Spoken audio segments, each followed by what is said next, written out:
Hi అండి, అందరికీ నమస్తే. ఇప్పుడు మనం హైదరాబాద్కి దగ్గరలో ఉన్న స్వర్ణగిరి టెంపుల్ గురించి తెలుసుకుందాము. ఈ టెంపుల్కి ఎంట్రీలో ఇలా బ్రహ్మరథం ఉంటుంది. తర్వాత రైట్ సైడ్ ఒక వే ఉంటుంది, లెఫ్ట్ సైడ్ ఒక వే ఉంటుంది, స్ట్రైట్గా ఒక వే ఉంటుంది. లెఫ్ట్ సైడ్ ఉండే వే కార్ పార్కింగ్ ఉంటుంది. రైట్ సైడ్ ఇలా వాల్గా ఉంది కదా, ఇది యాక్చువల్ ఎగ్జిట్ ఎంట్రీ. స్ట్రైట్గా కొన్ని తాపులు ఉంటాయి, 108 తాపులు ఉంటాయి. ఆ 108 తాపులు ఎక్కితే మనం స్వామివారి దర్శనం చేసుకోవచ్చు లెఫ్ట్ సైడ్కి వెళ్ళి. ఈ తాపల కంటే ముందు ఇక్కడ మనము 2 పెద్ద పాదాలను దర్శనం చేసుకుంటాము. ఈ పెద్ద పాదాలను చూడగానే మనకు తెలిసిపోతుంది శిలా నైపుణ్యత ఎంత స్పష్టంగా ఉందో.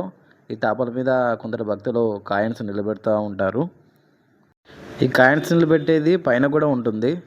వెంకటేశ్వర స్వామి దర్శనం అయిపోయిన తర్వాత ఒక రౌండ్ బండ ఉంటుంది. ఆ బండ మీద కూడా చాలామంది కాయిన్స్ నిలబెడుతూ ఉంటారు. ఈ పాదాల దర్శనం తర్వాత మనం తాపలెక్కి పైన దర్శనం చేసుకోవచ్చు ఎడమవైపు వెళ్ళి. ఇలా పైన ప్రతి పిల్లర్ మీద శ్లోకాలు రాసి ఉంటాయి. ఆ శ్లోకాలను స్మరిస్తూ తాపలెక్కుదా మన పైకి చేరుకోవచ్చు. ఈ తాపలెక్కే క్రమంలోనే మన ఎడమవైపు దశావతారాల గల విగ్రహాలు ఉంటాయన్నమాట, మనం దర్శనం చేసుకోవచ్చు. తర్వాత తాపలెక్కిన తర్వాత మనం ఎడమవైపు టికెట్ కౌంటర్ ఉంటుంది. ఆ టికెట్ కౌంటర్ దగ్గర మనము టికెట్ తీసుకొని ఎడమవైపు బయలుదేరితే స్వామివారి దర్శనం కలుగుతుంది. నేను ఒకసారి మీకు గుడి వ్యూ చూపిస్తాను, చూడండి. ఇక్కడ ఎడమవైపు ప్రధాన ద్వారం ఉంటుంది. తర్వాత ఆంజనేయ స్వామి టెంపుల్ ఉంటుంది.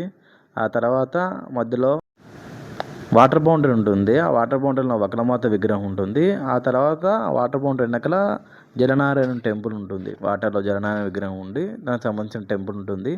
ఇది మనం వచ్చిన దారి అన్నమాట. కింద ఒక ఆర్చి ఉంది కదా, ఇది ఒక పైన ఒక ఆర్చి. చూడండి, చిన్న చిన్న శిల్పాలు ఎంత బాగా శిల్పులు మలిచారో. తర్వాత మనము గరుడస్వామి దర్శనం చేసుకోవాలి. ఆ తర్వాత వెనకల ఇలా జలనారాయణ టెంపుల్ ఉంటుందన్నమాట. తర్వాత టికెట్ కౌంటర్ దగ్గరే ప్రసాదం కౌంటర్ ఉంటుందన్నమాట. తర్వాత మనము ఆంజనేయ స్వామి వారి మండపం ఉంటుంది. ఈ ఆంజనేయ స్వామికి ప్రత్యేకత విశిష్టత ఉంటుంది. ఆ విశిష్టత ఏంటంటే ఇక్కడ ఆంజనేయ స్వామి ఏకశిలా రూపం, 27 అడుగుల ఏకశిలా రూపం ఉంటుంది. ఆ తర్వాత మనము ఆంజనేయ స్వామి దగ్గర నుండి జలనారాయణకి వెళ్ళే దారిలో భూవరాహ, వకులమాత, వేదమూర్తుల విగ్రహాలు దర్శనం చేసుకోవచ్చు. ఇది ఒక గుడి టాప్ వ్యూ అనమాట. ఇక్కడ మనం ఇందాక ఆంజనేయ స్వామి వారి మండపం చూసాం కదా, ఈ పోజ్ ఎలా ఉంటుందంటే చిన్నపిల్లలు ఆనందంలో ఉంటే ఎలా పోజ్ ఇస్తారో ఆ పోజ్లో ఉంటుంది. ఇది తయారు చేయడానికి దాదాపు 5 సంవత్సరాలు పట్టిందంట శిల్పులకి. తర్వాత మనం ఇక్కడ వాటర్ ఫౌంటైన్ ఉందని చెప్పాం కదా, వకులమాత వాటర్ ఫౌంటైన్. ఇక్కడ చూడడానికి చాలా ఆనందంగా ఆహ్లాదకరంగా ఉంటుంది. ఈ వాటర్ ఫౌంటైన్లో ఈ వకులమాత దర్శనం వెనకలనే జలనారాయణ విగ్రహం ఉంటుందన్నమాట. టెంపుల్ ఉండి నీళ్ళల్లో జలనారాయణ విగ్రహం ఉంటుంది. ఇన్స్టాగ్రామ్లో ఈ మధ్య చాలా ఫేమస్ అవుతుంది కదా ఆ టెంపుల్. ఇక్కడ ఈ స్వామివారి పక్కనే జయగంట ఉంటుందన్నమాట. ఈ గంట మన ఇండియాలోనే 2వ పెద్ద జయగంట. మొదటిది అయోధ్యలో ఉంటుంది. తర్వాత మనం ఇక్కడ స్వామివారిని ఊరేగింపు చూడవచ్చు అన్నమాట. శనివారం సాయంత్రం ఊరేగింపు చేస్తున్నారు. చాలామంది జనాలు కూడా ఉన్నారు. మీరు ఎప్పుడైనా వెళ్ళాలనుకుంటే శనివారం సాయంత్రం వీలు చూసుకొని వెళ్ళండి. స్వామివారి ఊరేగింపు చాలా బాగా జరుగుతుంది. చాలా బాగా ఆనందంగా అనిపించింది.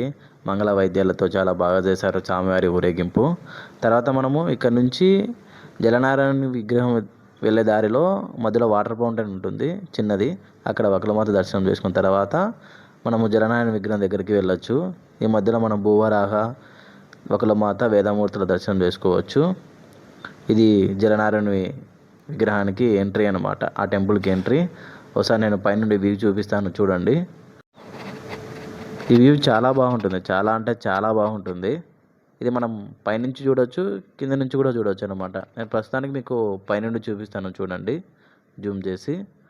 ఇలా వాటర్లో జలనారాయణుడు చాలా అందంగా దర్శనమిస్తాడు మనకి. ఈ జలనారాయణకి ఒక ప్రత్యేకత ఉంది. అదేంటంటే ఈ జలనారాయణుడి విగ్రహము శిల్పులు మలచక ముందు 6000 కేజీలు ఉండింది, తర్వాత 2000 కేజీలు ఉండిందంట. ఈ జలనారాయణ విగ్రహము ప్రపంచంలోనే 2వ అతిపెద్ద జలనారాయణ విగ్రహం అంట. మొదటిది నేపాల్లో ఉందంట. ఇక్కడ చూడండి, నాకైతే ఈ విగ్రహం చూడగానే దశావతార సినిమాలో ఒక సాంగ్ ఉంటుంది కదా, రాయిని మాత్రం కంటే అని, ఆ సాంగ్ గుర్తొచ్చింది. వ్యూ చాలా బాగుంది, చాలా అంటే చాలా బాగుంది. ఇక్కడ వాటర్లో ప్రశాంతంగా జలనారాయణ విగ్రహం చూస్తూ కూర్చోవచ్చు అనిపించింది. ఇది టాప్ వ్యూ అన్నమాట. ఇక్కడ చాలామంది సెల్ఫీలు, వీడియోస్ తీసుకుంటూ ఉంటారు. ఒకసారి మీరు కూడా విజిట్ చేయండి. చాలా అంటే చాలా హ్యాపీగా ఫీల్ అవుతారు. చాలా బాగుంది టెంపుల్ మొత్తము. ఇది సైడ్ వ్యూ టెంపుల్కి. ఇందాక చెప్పా కదా ఎగ్జిట్ ఎంట్రీ అని, ఆ వ్యూ అనమాట. ఇక్కడ ఆంజనేయ స్వామి మండపం పక్కనే ఒక గంట కనిపిస్తుంది కదా, ఆ గంట కూడా చాలా ప్రత్యేకత ఉంది. ఇది ఇండియాలోనే అతిపెద్ద రెండవ జయ గంట అనమాట. మొదటిది అయోధ్యలో ఉందన్నమాట, ఇది రెండవది. ఈ గంటను కొడితే సౌండ్ 2 నిమిషాల పాటు వస్తుందంట. ఆ వైబ్రేషన్ మనం ఫీల్ అవ్వచ్చు అనమాట. తర్వాత ఇది ప్రధాన గోపురం అనమాట. మనం ఆలయంలోకి, గర్భాలయంలోకి ఎంట్రీ అవ్వకముందు ప్రధాన గోపురం ఇది. ఒకసారి చూడండి, ప్రతి అంగుళము శిల్పాల చేత నిండి ఉంది. శిల్ప నైపుణ్యత అనేది చాలా అంటే చాలా బాగుంది.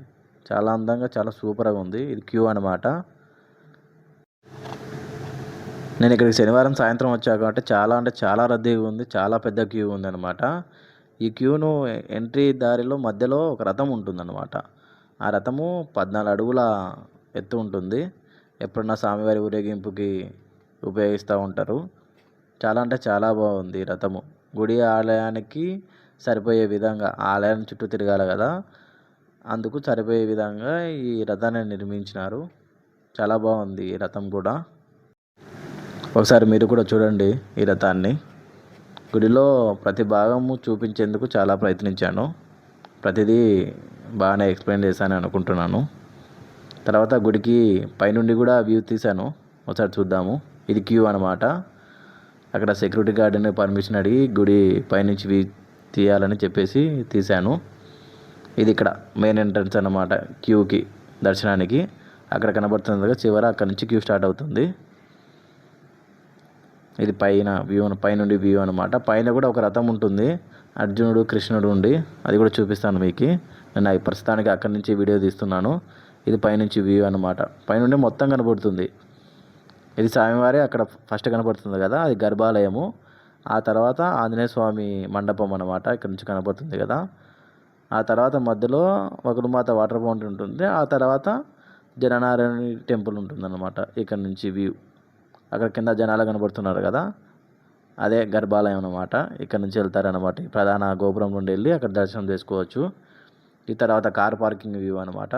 మన కింద 108 తాపల పక్కన వ్యూ అనమాట. అక్కడ కారు కనబడుతున్నాయి కదా. ఇందాక చెప్పా కదా మీకు పైన ఒక రథం ఉందని చెప్పేసి, ఆ రథాన్ని ఇప్పుడు మీకు చూపిస్తాను పదండి. చూడండి పైన ఇది మీకు ఎవరికి కనపడదు, మ్యాక్సిమము అబ్జర్వ్ చేయరనమాట. నేను పైనుండి తీసా కాబట్టి నేను అదే ప్రత్యేకంగా ఈ వీడియోని తీశాను. కృష్ణుడు, గుర్రాలు, వెనకాల అర్జునుడు ఉండి, పైన చాలా అంటే చాలా బాగుంది. నాకు ఈ గుడిలో మొత్తానికి హైలైట్ ఏంటంటే శిలా నైపుణ్యత. ఎంత బాగా శిల్పులు మలిచారంటే అంత స్పష్టంగా చాలా బాగా మలిచారు. ఇది గుడి పైనుండి వ్యూ అనమాట. ఒకసారి చూడండి, పైకి ఎక్కి తీశాను మీ అందరికీ చూపించాలని చెప్పేసి. ఇక్కడ నుంచి గుడి మొత్తం వ్యూ మొత్తం కనబడుతుంది. అది అక్కడ నుంచి కార్ పార్కింగ్ సైడ్ నుంచి ఎంట్రీ అనమాట, ఆ బిల్డింగు. ఇది పైన ఉండే రథము. చాలా బాగుంది కదా, కృష్ణుడు వెనకాల అర్జునుడు. అసలు ఇంత ఎలా మలిచారో టాలెంట్కి హ్యాట్స్ ఆఫ్ అనమాట. సూపర్. ఇక్కడ ముందర గుర్రాలను చూడండి ఎంత బాగా శిల్పులు మలిచారో, ఈచ్ అండ్ ఎవ్రీథింగ్. తర్వాత గుడిలో వెంకటేశ్వర స్వామి దర్శనం అయిన తర్వాత ఇక్కడ చెప్పాను కదా మీకు, రౌండ్గా ఉండి ఇక్కడ అందరు కాయిన్స్ నిలబెట్టి ట్రై చేస్తూ ఉంటారు. ఇది మనం హైదరాబాద్లో పెద్దమ్మ తల్లి టెంపుల్లో ఉంటుంది, సేమ్ అలానే ఉందన్నమాట. ఇక్కడ చాలామంది కాయిన్ నిలబెట్టడానికి ప్రయత్నిస్తున్నారు. నేను కూడా ప్రయత్నించాను. ఇక్కడ వైట్ షర్ట్లో ఉంది నేనే. 2-3 టైమ్స్ ఎక్కడ నిలబడలేదు. తర్వాత చాలాసేపు తర్వాత ట్రై చేశాక ఒక 2-3 కాయిన్స్ నిలబెట్టాను. నా పక్కన వాళ్ళు 2-3 చాలాసేపు ట్రై చేశారు. చాలామంది నిలబడ్డాయి, కొందరు నిలబడలేదు. నాకు 2-3 కాయిన్స్ నిలబెట్టాను అనమాట. ఈ కాయిన్స్ తర్వాత అద్దాలది కూడా లోపల ఉయ్యాల ఉంటుందన్నమాట. చుట్టూరు అద్దాలు ఉండి ఇది ఇలా ఉంటుందన్నమాట. అందులో కూడా డబ్బులు వేస్తూ ఉంటారు, ఆ ఉయ్యాల డబ్బులు పడాలని చెప్పేసి.